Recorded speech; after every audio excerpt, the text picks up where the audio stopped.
فرزند زہرا یہ حالات برے ہیں۔ کاشانہ بصیرت ایک ایسا مکمل یوٹیوب چینل جس پر محروم بصارت کے لیے بالخصوص اور تمام افراد کے لیے بالعموم سینکڑوں کی تعداد میں اسلامی کتب دستیاب ہیں۔ لہذا گزارش ہے کہ آپ اپنی ذمہ داری نبھاتے ہوئے کاشانہ بصیرت کو سبسکرائب کرنے کے ساتھ ساتھ بیل آئیکن کو پریس کیجیے تاکہ آپ علم کے حصول کے ساتھ ساتھ مذہب اہل بیت کی اشاعت میں بھی اہم کردار ادا کرتے رہیں۔ کاشانہ بصیرت۔ فرزند زہرا یہ حالات برے ہیں۔ بسم اللہ الرحمن الرحیم۔ اب ہم کتاب فلسفہ احکام کے پارٹ نمبر 16 کا آغاز صفحہ نمبر 332 سے کر رہے ہیں۔ یہ کتاب کا آخری حصہ ہے۔ کتاب کے تصنیف استاد ناصر مکارم شیرازی، استاد جعفر سبحانی صاحب، ترجمہ محمد فضل حق صاحب، نظر ثانی رضا حسین رضوانی صاحب، کتابت اشرف راحت صاحب نے کی ہے۔ اب ہم کتاب کا آغاز کرتے ہیں۔ ہیڈنگ ہے دو اہم احکام۔ سوال تولا اور تبرہ جو ہمیں شروع ہی سے بطور دو اسلامی احکام کے سکھائے گئے ہیں، ان کا مفہوم کیا ہے اور کیا موجودہ زمانے میں بھی ان پر عمل کیا جا سکتا ہے؟ جواب عموماً اسلام کو ایک ایسے بارآور درخت سے تشبیہ دی جاتی ہے کہ جس کے بنیادی عقائد سے اس کی جڑیں یعنی اصول اور اس کی عبادات کے وسیلہ عمل سے اس کی شاخیں یعنی فروع تشکیل پاتے ہیں، اور فروع کے زیر عنوان عموماً 10 چیزوں کا ذکر کیا جاتا ہے۔ تاہم اسلام کے اعمال و عبادات کا سلسلہ بڑا وسیع ہے اور وہ ان 10 موضوعات پر منحصر نہیں ہے، لیکن ان 10 احکام کی اہمیت کے پیش نظر انہیں صف اول میں شمار کیا جاتا ہے۔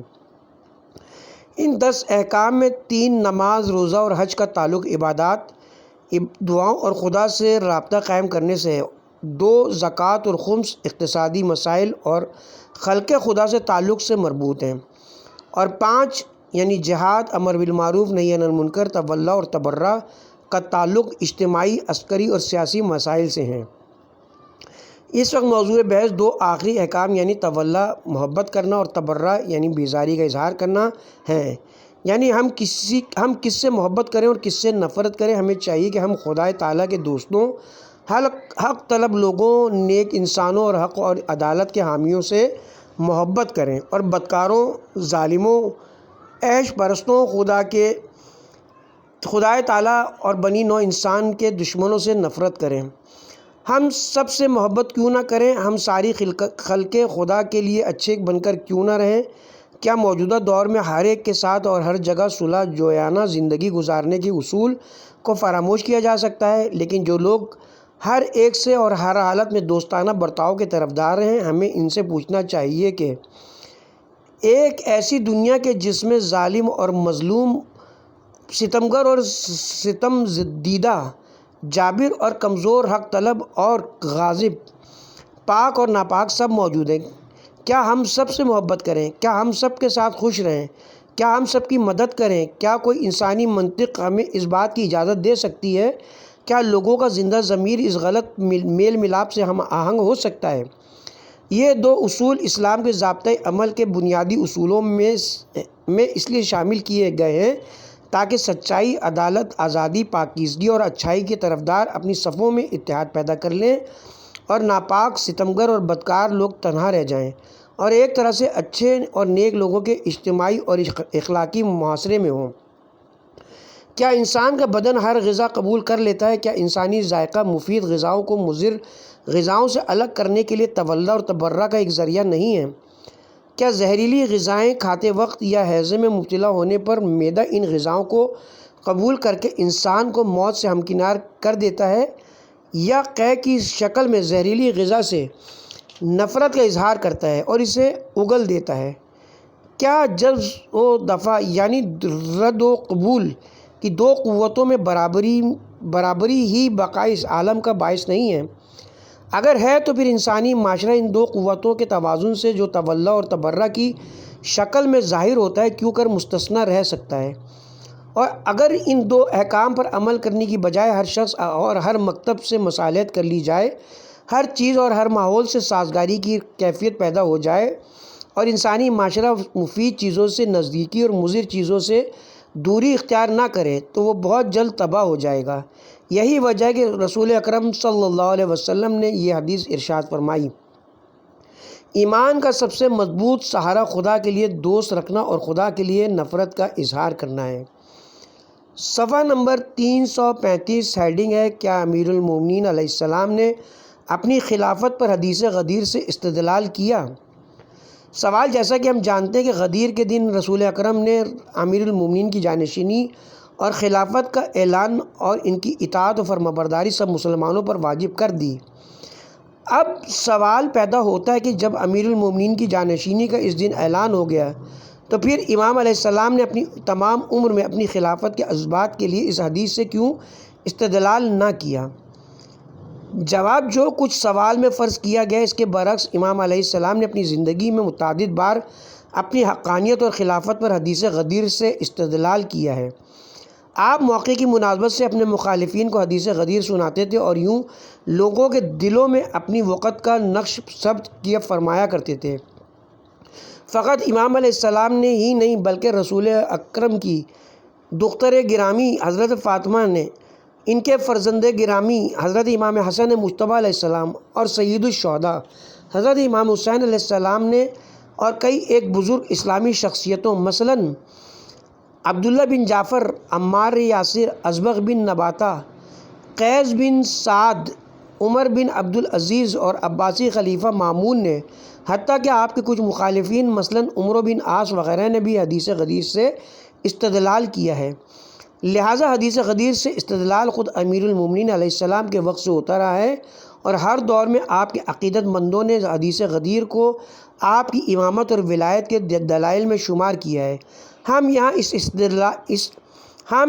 اس استدلال کے چند نمونوں کی جانب اشارہ کرتے ہیں۔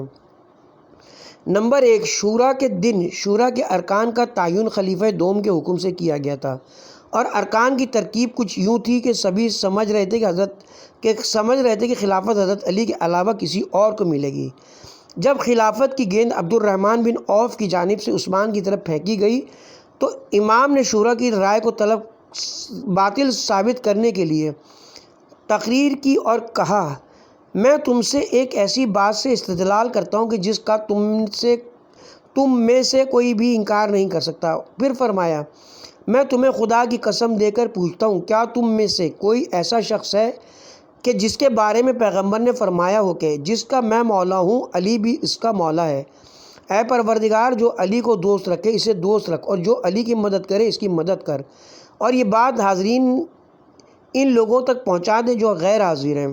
کتاب کا حوالہ مناقب خوارزمی صفحہ نمبر 217 وغیرہ۔ اس موقع پر ارکان شورا نے تصدیق کی اور کہا کہ یہ فضیلت آپ کے علاوہ کسی کو بھی حاصل نہیں۔ بلا شبہ حدیث غدیر سے امام کا استدلال اسی موقع تک ہی محدود نہیں تھا، بلکہ دوسرے مواقع پر بھی آپ نے اس حدیث سے استدلال فرمایا ہے جن کی جانب ذیل میں اشارہ کیا جاتا ہے۔ نمبر 2، ایک دن امیر المومنین کوفے میں خطبہ ارشاد فرما رہے تھے۔ تقریر کے دوران آپ نے منہ لوگوں کی جانب کیا اور ارشاد فرمایا، میں تمہیں خدا کی قسم دیتا ہوں، تم میں سے جو شخص غدیر میں موجود رہا ہو اور اس نے اپنے کانوں سے سنا ہو کہ پیغمبر نے مجھے اپنی جانشینی کا شرف بخشا، وہ کھڑا ہو جائے اور شہادت دے، لیکن فقط وہ شخص کھڑے ہوں جنہوں نے یہ بات رسول اکرم سے خود اپنے کانوں سے سنی ہو، اور وہ نہیں جنہوں نے دوسروں سے سنی ہو۔ اس موقع پر 30 افراد اپنی جگہ پر کھڑے ہو گئے اور حدیث غدیر سننے کے بارے میں گواہی دی۔ یہ بات یاد رکھنا چاہیے کہ اس دن واقع غدیر کو 25 سال سے زیادہ کا عرصہ گزر چکا تھا، اور رسول اکرم صلی اللہ علیہ وسلم کے بعض صحابی اس وقت کوفے میں نہ تھے یا اس سے پہلے ہی فوت ہو چکے تھے، اور ممکن ہے کہ بعض اشخاص نے مختلف وجوہ کی بنا پر گواہی دینے سے کوتاہی برتی ہو، ورنہ گواہوں کی تعداد زیادہ ہوتی۔ مرحوم علامہ امینی نے اس حدیث کے متعدد مصادر اپنی نفیس کتاب میں درج کیے ہیں، خواہشمند حضرات اس کتاب سے رجوع کر سکتے ہیں۔ کتاب کا حوالہ الغدیر جلد نمبر 1 صفحات صفحہ نمبر 153 اور 171۔ نمبر 3، عثمان کے دور خلافت میں ایک دن مہاجرین اور انصار پر مشتمل دو صد بزرگوار مسجد نبوی میں جمع تھے اور مختلف موضوعات پر گفتگو کر رہے تھے۔ دوران گفتگو قریش کی فضیلت، سبقت اور ہجرت کی بات چل نکلی۔ چنانچہ قریش کا ہر قبیلہ اپنی ممتاز شخصیتوں پر فخر کا اظہار کرنے لگا۔ یہ مجلس دن کی ابتدائی ساعات میں شروع ہوئی اور ظہر تک جاری رہی۔ اس دوران میں بہت سے لوگوں نے باتیں کی، لیکن امیر المومنین فقط ان کی باتیں سنتے رہے اور کچھ نہیں بولے۔ اس موقع پر اچانک لوگوں نے آپ سے مخاطب ہو کر استدعا کی کہ آپ بھی کچھ ارشاد فرمائیں۔ امام علیہ السلام لوگوں کے اصرار پر اٹھ کھڑے ہوئے اور رسول اکرم سے اپنے رشتے اور اپنی سابقہ خدمات کے بارے میں گفتگو کی۔ اس دوران آپ نے فرمایا، تمہیں یاد ہوگا کہ غدیر کے دن اللہ نے رسول اکرم کو حکم دیا کہ جس طرح آپ نے نماز، زکوٰۃ اور مراسم حج کے احکام لوگوں پر واضح کر دیے ہیں، اسی طرح مجھے لوگوں کا پیشوا قرار دیں۔ اور اسی امر کی انجام دہی کے لیے پیغمبر اکرم نے ان الفاظ میں خطبہ ارشاد فرمایا، خدا تعالیٰ نے مجھے ایک کام کے انجام دینے کا حکم دیا ہے اور میں ڈرتا تھا کہ مبادا کچھ لوگ خدا کا پیغام پہنچانے کے بارے میں میری تکذیب کریں، لیکن خدا تعالیٰ نے حکم دیا کہ میں وہ پیغام پہنچا دوں، اور اس نے مجھے یہ تسلی بھی دی ہے کہ وہ مجھے لوگوں کے شر سے محفوظ رکھے گا۔ ہاں اے لوگو، کیا تم جانتے ہو کہ خدا میرا مولا ہے اور میں مومنوں کا مولا ہوں، اور میں ان کے لیے خود ان سے بھی برتر ہوں۔ اس موقع پر نبی اکرم نے فرمایا، علی اٹھو، اور میں اٹھ کھڑا ہوا۔ پھر آپ نے اپنا منہ لوگوں کی جانب کیا اور فرمایا، جس کا میں مولا ہوں اس کا علی بھی مولا ہے۔ خدا بندہ اسے دوست رکھ جو اسے دوست رکھے، اور اسے دشمن رکھ جو اسے دشمن رکھے۔ اس موقع پر سلمان فارسی نے رسول اکرم سے پوچھا، علی ہم پر کس قسم کی ولایت رکھتے ہیں؟ حضرت نے فرمایا، تم پر علی کی ولایت اسی طرح ہے جس طرح تم پر میری ولایت ہے۔ میں جس کی جان پر تصرف رکھتا ہوں، علی بھی اس کی جان پر تصرف رکھتے ہیں۔ کتاب کا حوالہ فرائض المسنین باب 58۔ امیر المومنین نے ان 3 مواقع کے علاوہ یوم الرحبہ نامی دن کو کوفہ میں اور جمل کے دن اور حدیث الرکبان نامی حادثے میں، اور ان کے علاوہ جنگ صفین میں بھی اپنی خلافت پر حدیث غدیر سے استدلال فرمایا ہے۔ نمبر 4، یہ صرف حضرت علی ہی نہیں ہیں جنہوں نے اپنے مخالفین کے جواب میں حدیث غدیر سے استدلال فرمایا، بلکہ رسول اکرم کی دختر گرامی قدر نے ایک تاریخی دن کو اپنا حق حاصل کرنے کے لیے گفتگو فرمائی تو صحابہ رسول سے مخاطب ہو کر کہا، کیا تم غدیر کا دن بھول گئے ہو؟ پیغمبر نے علی کے لیے فرمایا، من کنت مولا ہو فہذا علی مولا۔ نمبر 5، جب امام حسن نے معاویہ سے صلح کرنے کا فیصلہ کیا تو کھڑے ہو کر ان الفاظ میں خطبہ ارشاد فرمایا، خدا تعالیٰ نے اسلام کے وسیلے سے اہل بیت پیغمبر کو عزیز رکھا اور ہمیں منتخب فرمایا اور ہمیں ہر قسم کی نجاست سے پاک کیا۔ پھر آپ نے فرمایا، ساری امت نے سنا ہے کہ پیغمبر نے علی کو مخاطب کر کے کہا، تمہیں مجھ سے وہی نسبت ہے جو ہارون کو موسیٰ سے تھی۔ سب لوگوں نے دیکھا اور سنا کہ غدیر خوب میں پیغمبر نے علی کا ہاتھ پکڑا اور لوگوں سے کہا، جس کا میں مولا ہوں پس علی بھی اس کے مولا ہیں، خدا بندہ اسے دوست رکھ۔ کتاب کا حوالہ یناب المعدہ صفحہ نمبر 482۔ نمبر 6، حضرت امام حسین نے بھی سرزمین مکہ میں ایک بہت بڑے مجمع کو خطاب کرتے ہوئے کہا، جس میں بہت سے صحابہ رسول بھی شامل موجود تھے۔ یوں ارشاد فرمایا، میں تمہیں خدا کی قسم دیتا ہوں، کیا تمہیں علم ہے کہ غدیر خم میں پیغمبر نے علی کو خلافت اور ولایت کے لیے منتخب کیا اور فرمایا، جو حاضر ہیں وہ یہ پیغام ان تک پہنچا دیں، جو غیر حاضر ہیں ان سب نے کہا کہ ہم گواہی دیتے ہیں۔ علاوہ ازیں ایک اصحاب رسول مثلاً عمار یاسر، زید بن ارقم، عبداللہ بن جعفر، ازبغ بن نباتہ رضوان اللہ علیہم اور دوسرے افراد امام علی علیہ السلام کی خلافت اور ولایت کے بارے میں اس حدیث سے استدلال کرتے تھے۔ صفحہ نمبر 341، ہیڈنگ ہے، کیا اثار و قربانی ممکن ہے؟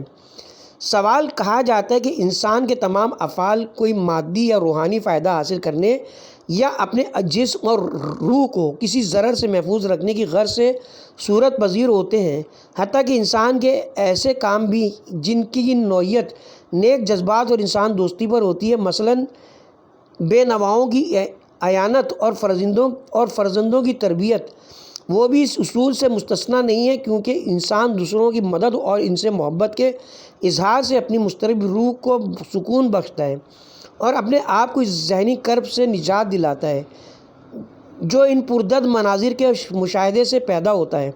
اس اصول کو مد نظر رکھتے ہوئے کہ انسان کے تمام افعال کا محرک جسمانی اور ذہنی منفیت طلبی کا جذبہ ہوتا ہے، اس کی کیا وجہ کہ بعض مقاموں کو ایک طرح کا ایثار، فداکاری، جاں بازی اور بے نفسی شمار کیا جاتا ہے۔ ماں کی ممتا جاں بازی اور فداکاری کا بہترین مظہر ہے، اور ماں اپنے فرزند سے اپنی فطری محبت کا اظہار کر کے سکون حاصل کرتی ہے، اور اگر وہ بچے کی پرورش اور تربیت نہ کرے تو اسے اذیت ہوتی ہے۔ اس صورت میں ماں کی محبت کو ہر قسم کی آلائش سے پاک محبت کیسے شمار کیا جا سکتا ہے، اور اس کے عمل کو حقیقی جان بازی اور فداکاری کا نام کیوں کر دیا جا سکتا ہے؟ جواب: اس سوال کا جواب دو طرح دیا جا سکتا ہے۔ نمبر 1، ایثار اور قربانی سے مراد یہ ہے کہ انسان کوئی کام کسی فرد یا معاشرے سے کسی بدلے کی توقع رکھے بغیر انجام دے۔ اس کے مقابلے میں وہ کام ہوتا ہے جو معاملے اور معاوضے کا پہلو رکھتا ہے اور انسان اسے مادی منافع حاصل کرنے کے لیے انجام دیتا ہو۔ فرض کیجئے کوئی ایسا شخص ہو جسے بے نواؤں اور یتیموں کی اندوناک حالت دیکھ کر سخت دکھ ہوتا ہو، یا ان لوگوں کی مدد کر کے وہ مسرت محسوس کرتا ہو، اور جب یہ شخص کسی ریاکاری یا ظاہرداری کے بغیر اپنے مال کا کچھ حصہ جو اس کی ضرورت سے زائد بھی نہ ہو ان لوگوں کو دے دے، تو ایسے موقع پر اس کے عمل کو ایثار اور بے نفسی کہا جاتا ہے۔ یہ درست ہے کہ یہ کام اسے ضمیر کی پہم ضربوں سے آزاد کر دیتا ہے اور اسے خوشی اور مسرت بخشتا ہے، لیکن چونکہ اس عمل کا محرک کوئی دنیاوی فائدہ نہیں ہوتا اور معاوضے کی خواہش اسے اس فعل پر آمادہ نہیں کرتی، لہذا اس کا یہ کام عقل و شرع کی روح سے شائستہ ترین کام اور ایک قسم کی فداکاری شمار کیا جاتا ہے۔ دوسرے الفاظ میں یہ فیصلہ کرنے کے لیے کہ آیا ایک فعل کو ایثار اور فداکاری کا نام دیا جا سکتا ہے یا نہیں، اس کے محرکات پر نظر ڈالنی چاہیے۔ وہ جذباتی اور انسانی کام جنہیں بعض اوقات ایثار، فداکاری اور جانبازی سے تعبیر کیا جاتا ہے، اس قسم کے کام ہوتے ہیں جس میں کوئی حساب کتاب مد نظر نہیں ہوتا، اور انہیں انجام دیتے وقت انسان کی نظر کسی مادی فائدے پر نہیں ہوتی، اور کام کے محرکات اس کے قلب کی گہرائیوں میں جاگزی ہوتے ہیں۔ وہ ترغیب اور ستائش یا ظاہرداری اور ریا کے بغیر اور کسی فرد یا معاشرے سے فائدے کی توقع سے قطع نظر کر کے اس کام کو انجام دیتا ہے، لیکن جب کوئی کام انجام دیتے ہوئے مادی فوائد کو نظر انداز نہ کیا جائے اور اس عمل کا محرک کسی فرد یا معاشرے کی جانب سے مادی فائدے کی توقع ہو، تو اس صورت میں اس کام کو ایک طرح کے لین دین کا نام دینا چاہیے اور اس کام کے کرنے والے کو ایک کاروباری انسان تصور کرنا چاہیے۔ اس سوال کا دوسرا جواب یہ کہ کسی چیز یا کسی شخص سے عشق بعض اوقات اس حد تک پہنچ جاتا ہے کہ انسان اس چیز یا اس شخص کے علاوہ سب کچھ بھول جاتا ہے اور اپنے آپ کو فراموشی کے سپرد کر دیتا ہے، اور جو شخص اپنے آپ کو بھول جائے وہ اپنی منفیت کو بھی بھول جاتا ہے۔ یہی وہ مقام ہے جب انسان اپنے محبوب یا اپنے مقصد کے علاوہ کسی چیز کو نہیں پہچانتا اور اپنے محبوب کی خوشنودی کے علاوہ کچھ نہیں سوچتا، اور عوض و معاوضے کے اس قانون کو قطعاً نظر انداز کر دیتا ہے جس پر عام حالات میں عمل درآمد ہوتا ہے، اور ایک چیز دے کر دوسری چیز لی جاتی ہے، اور اپنے ہدف کی خاطر اس کی فداکاری، ایثار اور بے نفسی اس مرحلے پر پہنچ جاتی ہے کہ وہ اپنے محبوب اور ہدف کو بھی بھول جاتا ہے، جس کا تصور اس کے جسم و جان کو راحت بخشتا ہے۔ اس کی وجہ یہ کہ مادی اور روحانی لذتیں تو درکنار، وہ اس حالت میں در حقیقت اپنے آپ کو دیکھتا اور پہچانتا بھی نہیں۔ یہ وہی کیفیت ہے جسے بعض اوقات مقام فنا سے تعبیر کیا جاتا ہے۔ ہمارے بہت سے بزرگ پیشوا ذات خداوندی کے حضور میں یہی حال رکھتے تھے، اور یہی حال اس امر کا سبب بنتی تھی کہ وہ اس کی عبادت اس کی ذات پاک کی خاطر کرتے تھے، اور اس کی ذات کے لیے جو کہ عین کمال و جمال ہے عشق اختیار کرتے تھے، اور اسے خود اس کی قربت کے لیے چاہتے تھے، اور اس کی رضا جوئی کے لیے جانبازی اور فداکاری کرتے تھے۔ ایک حدیث جو امیر المومنین حضرت علی علیہ السلام سے عبادت کے بارے میں نقل کی گئی ہے، شاید اسی حقیقت کی جانب اشارہ کرتی ہے۔ آپ فرماتے ہیں، بار الہ میں تیری پرستش جہنم کے خوف یا تیری بہشت کے طمع کی وجہ سے نہیں کرتا، بلکہ تیری پرستش کے لیے میرا محرک یہ کہ میں نے تجھے عبادت کے لائق پایا ہے۔ خود حضرت علی علیہ السلام ان دعاؤں اور مناجاتوں کا مظہر تھے، کیونکہ وہ اللہ تعالیٰ کی جمال حق اور کمال بے مثال میں اس قدر غرق ہوتے تھے کہ انہیں اپنے پاؤں سے تیر نکالے جانے کا پتہ بھی نہیں چلتا تھا۔ اس قسم کا انسان کوئی عمل انجام دیتے وقت یا خدائے تعالیٰ کی پرستش کرتے وقت اپنے نفع یا نقصان کے بارے میں نہیں سوچ سکتا، کیونکہ وہ جب دیکھتا ہے تو خدا کو دیکھتا ہے، اور جو کچھ بھی کرتا ہے اپنی خاطر نہیں بلکہ اسی کی خاطر کرتا ہے۔ صفحہ نمبر 345، آیہ شریفہ یُضِلُّ مَن یشاء وَیہدی مَن یشاء کا کیا مقصد ہے؟ سوال، اللہ تعالیٰ کی عدالت ہم مسلمانوں کے اصولی عقائد میں سے ہے، اور ہم یہ اعتقاد رکھتے ہیں کہ خدا بزرگ و برتر کے تمام کام عدل اور حکمت کی بنیاد پر انجام پاتے ہیں۔ اس حقیقت کو مد نظر رکھتے ہوئے سورہ نحل کی 13ویں آیت کے جملہ، اللہ جس کو چاہتا ہے گمراہی میں چھوڑ دیتا ہے اور جس کو چاہتا ہے ہدایت کرتا ہے، اور اسی جیسے دوسرے ارشادات کا کیا مقصد ہے؟ اگر ہدایت اور گمراہی خدا کی مرضی پر ہے تو یہ بات عدل الہی سے کیوں کر مطابقت رکھتی ہے کہ ہمیں گمراہی کے جرم کی سزا دی جائے اور ہدایت کے بدلے جزائے خیر دی جائے؟ جواب، قرآن مجید کی آیات ایک دوسرے کی تفسیر کرتی ہیں۔ بہت سی آیات ایسی ہیں جنہیں ایک دوسری کے پہلو بہ پہلو رکھنا چاہیے تاکہ انہیں ایک دوسری کے ساتھ ذہن میں رکھتے ہوئے ان کے معنی واضح ہو جائیں۔ مورود سوال آیت جو ضلالت اور ہدایت کے بارے میں کلام کرتی ہے، وہ بھی ایسی آیات کے زمرے میں آتی ہے، لہٰذا اس آیت شریفہ کے مکمل معنی سمجھنے کے لیے ہمیں ان دوسری آیات سے رجوع کرنا چاہیے جو ضلالت اور ہدایت کے بارے میں بتاتی ہیں۔ اس آیت میں ارشاد ہوا ہے کہ اللہ جسے چاہتا ہے ہدایت دیتا ہے۔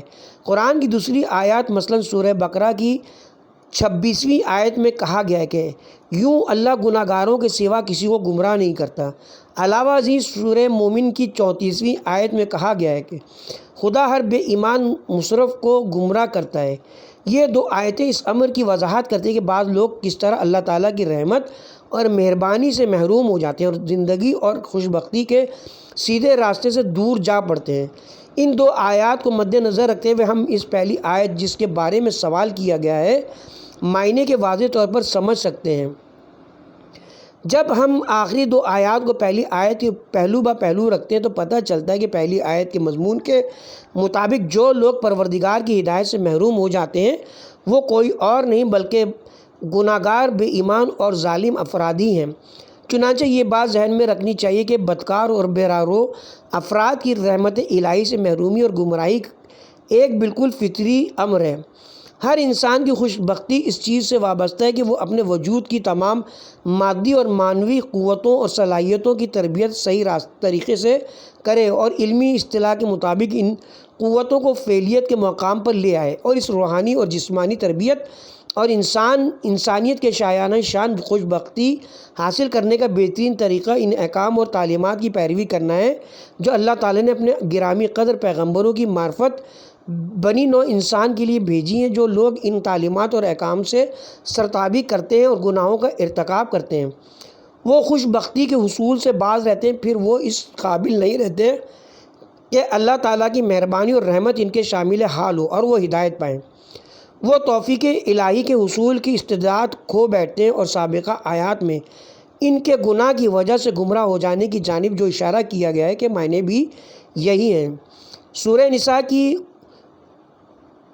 79ویں آیت 79 آیت نمبر 79 میں اس حقیقت کی جانب ایک اور شکل میں اشارہ ہوا ہے، اور خداوند عالم یوں فرماتا ہے، زندگی میں جو خیر اور نیکی تجھے پہنچتی ہے وہ خدا کی طرف سے، اور جو شر اور گمراہی میں گرفتار ہوتا ہے وہ خود تیری جانب سے ہے۔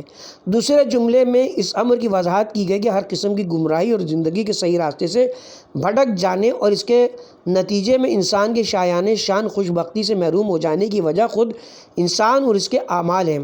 جس آیت کے بارے میں سوال کیا گیا ہے اس میں جس ہدایت الہی کی جانب اشارہ ہوا ہے اور وہ جسے چاہتا ہے ہدایت کرتا ہے۔ اس کا مطلب بھی ایسا ہی ہے۔ اس ہدایت سے مراد اللہ تعالیٰ کا وہی فضل اور کرم ہے جو اس کے صالح بندوں کے شامل حال رہتا ہے۔ یہ افراد آسمانی احکام اور تعلیمات پر عمل کر کے ہر روز توفیق الہی کے حصول کے لیے اپنی استعداد اور قابلیت میں اضافہ کرتے ہیں اور اس سے زیادہ بہرہ مند ہوتے ہیں۔ اس بحث کا حاصل یہ کہ ہدایت الہی سے مراد نیک کاموں اور نیک بختی اور سعادت کے راستوں میں اللہ تعالیٰ کی توفیق اور امداد ہے، اور یہ ان لوگوں کے لیے مخصوص ہے جو راہ حق پر گامزن ہوتے ہیں اور اس راستے میں جہاد کرتے ہیں۔ جن لوگوں نے ہماری راہ میں جہاد کیا انہیں ہم ضرور اپنی راہ کی ہدایت کریں گے۔ سورہ عنکبوت آیت نمبر 69۔ ضلالت سے مراد اس توفیق کا سلب کر لیا جانا اور اس خدائی امداد کا منقطع ہو جانا گناہ گاروں، ظالموں اور مصرفوں اور بے ایمان افراد کے لیے مخصوص ہے، ورنہ اللہ تعالیٰ بلا وجہ نہ تو کسی کو ہدایت کرتا ہے اور نہ ہی کسی کو اپنی ہدایت سے محروم رکھتا ہے۔ اس کے ساتھ ہی کتاب فلسفہ احکام استاد ناصر مکارم شیرازی، استاد جعفر سبحانی اپنے اختتام کو پہنچی۔ کتاب کے کل صفحات کی تعداد تھی 348۔